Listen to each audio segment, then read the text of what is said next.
Olá e bem-vindos! Hoje a gente vai mergulhar num material, olha, muito específico, mas que revela bastante coisa. Uma nota editorial de Jorge Guerra Pires sobre o livro Einstein, O Enigma do Universo, do filósofo brasileiro Hubert Roden. É um material muito curioso, né? Porque ele pega uma das figuras mais icônicas da ciência e, assim, coloca sob uma luz completamente diferente, quase inesperada. A nota do Pires ajuda a gente a entender essa releitura. Exatamente. E o nosso papo aqui é justamente tentar desvendar essa operação. Como que o Albert Einstein, o cara da relatividade, é transformado numa figura quase mística. A gente vai explorar a visão do Roden, mas sempre com um olhar crítico do Pires nos guiando. Pois é. E é uma ótima chance para a gente pensar em como esses grandes ícones são, às vezes, utilizados, né? E até distorcidos, para servir a narrativas que não tem muito a ver com o trabalho real deles. Certo.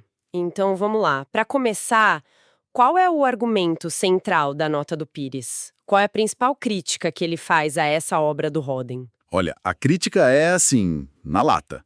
O Pires argumenta que o livro usa a imagem do Einstein não para fazer uma análise séria, histórica ou científica, mas tipo como um garoto propaganda para a própria filosofia do autor, a tal da filosofia universa. Então, na prática, o cientista que a gente conhece dos livros some. Exato. Ele é substituído por uma outra figura que o Pires chama de um homem místico cósmico. Nossa, homem místico cósmico. Isso soa mais como personagem de quadrinhos do que o físico alemão. E como que essa ideia aparece no livro? É algo sutil que fica nas entrelinhas ou o Roden é bem direto sobre isso? O Roden é bem direto sobre isso. É totalmente explícito. E essa é a parte mais surpreendente. O Roden, que diz ter convivido com Einstein, dedica capítulos inteiros para construir essa imagem. Num deles, ele defende que a genialidade do físico não vinha do raciocínio, mas de uma consciência cósmica. Consciência cósmica. Isso. Ele até cria uns termos próprios.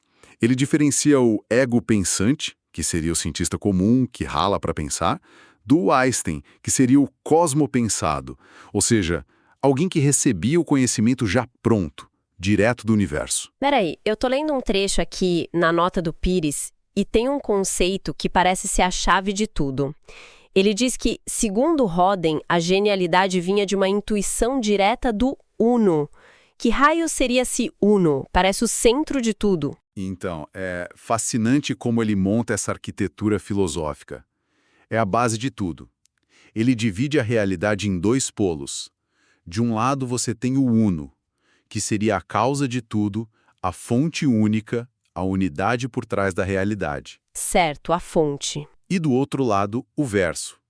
O verso é a diversidade, tudo que a gente vê no mundo, os efeitos, planetas, pessoas, leis da física, tudo.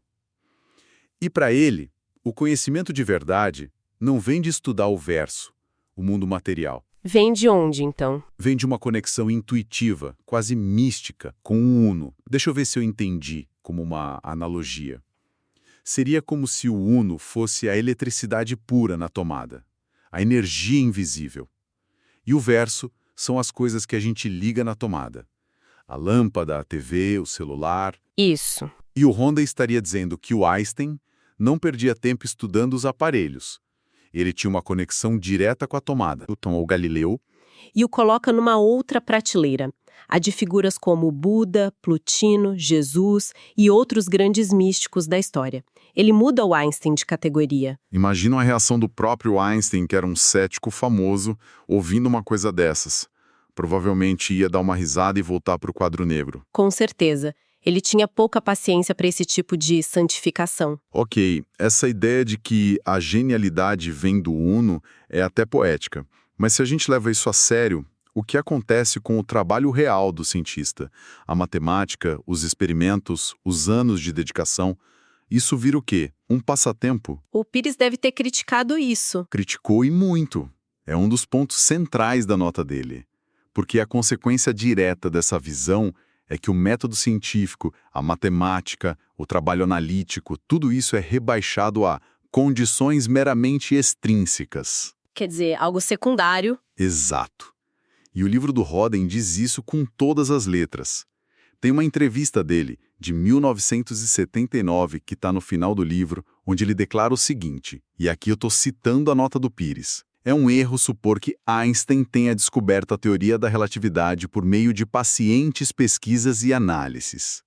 Estas análises são apenas as condições extrínsecas. Caramba, essa frase é um soco no estômago do método científico. Ele está dizendo na cara dura que anos de dedicação, os cálculos que mudaram o mundo, são só um detalhe. O enfeite. Exatamente. Então, se não foi por esse caminho, de onde vieram as descobertas segundo ele? Da intuição pura, da revelação. E para justificar isso, Roden se apoia numa citação muito famosa, que é atribuída ao Einstein e que ele repete várias vezes no livro. Eu penso 99 vezes e nada descubro. Deixo de pensar, mergulho em um grande silêncio e a verdade me é revelada. Ah, claro, a famosa citação que está em todo o post motivacional da internet, geralmente com a foto do Einstein com a língua para fora. Mas o Roden leva isso ao pé da letra, então. Exato.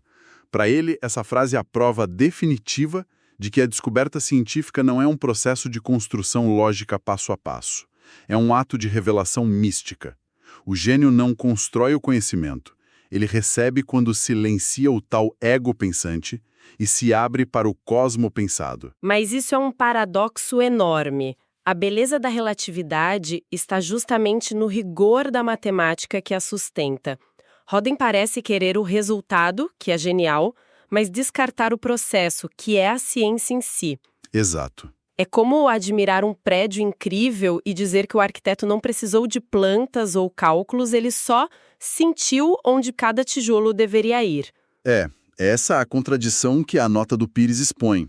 E ele contextualiza muito bem, mostrando que essa estratégia do Roden não é um caso isolado. Não é algo que ele inventou do nada. A nota do Pires menciona que essa apropriação da imagem do Einstein para validar uma visão de mundo faz parte de um padrão maior, certo? Exatamente. O Pires aponta que existe uma longa tradição, especialmente em certos meios religiosos ou espiritualistas, de tentar legitimar as próprias crenças se associando a figuras de grande prestígio intelectual. É o clássico argumento de autoridade. Se uma pessoa tão inteligente acredita nisso, então deve ser verdade. Algo assim. Isso. E a nota cita outro exemplo bem concreto para ilustrar esse padrão. Um caso que circulou em alguns meios cristãos sobre um indivíduo chamado Young-Hoon Kim, apresentado como o homem mais inteligente do mundo, com um QI absurdo. E qual era a narrativa? A narrativa era que ele atribuía sua inteligência a Jesus e à leitura da Bíblia. O Pires faz questão de dizer que isso não tem base científica, que o QI foi produzido pela própria organização do cara, mas o que importa aqui é o mecanismo. Então o padrão é esse, você pega um gênio, apaga completamente o processo real e trabalhoso por trás do feito dele, os anos de estudo, os erros... Exato, você apaga a parte difícil e preenche esse vazio com a explicação que você quer vender. No caso do Roden, é a consciência cósmica. No caso desse Kim, era a intervenção divina. É uma caixa preta que você pode encher com qualquer coisa. Exatamente essa a questão. O mecanismo é o deslocamento da origem da genialidade. Em vez da genialidade vir do método, do treino, da razão crítica, que são processos humanos, difíceis, mas acessíveis, ela passa a vir de uma fonte transcendental.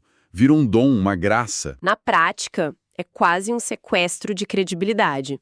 Pega-se a autoridade que o Einstein construiu com décadas de trabalho rigoroso e a transfere para uma filosofia que não tem nada a ver com esse trabalho.